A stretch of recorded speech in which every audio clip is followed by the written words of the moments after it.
কাছে এসেছি আপনাদের সুখ দুঃখের কথা শুনতে। আমরা দেখি যখন উন্নয়নের কথা হয় তখন কিছু স্পেসিফিক জায়গা নিয়ে শুধু উন্নয়নের কথা হয়, সেইখানে লালমনিরহাটের কথা হয় না। তাই আমরা আপনাদের কথা শুনতে এসেছি, আমরা আপনাদের সুখ দুঃখের কথা শুনতে এসেছি। প্রিয় লালমনিরহাটবাসী, আপনারা জানেন আমাদের একটি সংবিধান আছে যেখানে সবকিছু ডিসাইড হয়। আমরা দেখেছি আমাদের যে সংবিধান আছে সেটি হচ্ছে দলীয় সংবিধান। তারা হচ্ছে কিছু দলের এজেন্ডা সার্চ করে।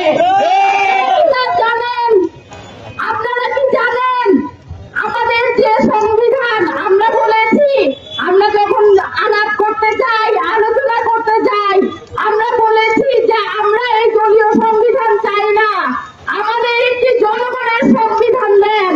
আমাদের বলা হয় জনগণ সংবিধান বুঝে না। আপনারা কি সংবিধান বুঝেন না? আপনারা কি আপনাদের অধিকার চান? আপনারা কি চান এই রাষ্ট্র আপনাদেরকে আপনাদের অধিকার দিবে? আপনারা সকলে চান?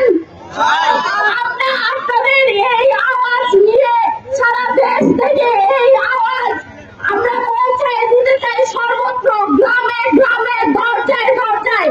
আমরা কি আপনাদের পাশে পাবো?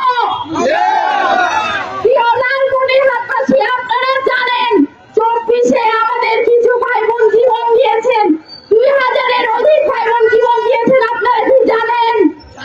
একটি সুন্দর বাংলাদেশের জন্য, একটি নতুন বাংলাদেশের জন্য হাজার হাজার ভাই বোন আহত হয়েছেন। আপনারা কি জানেন?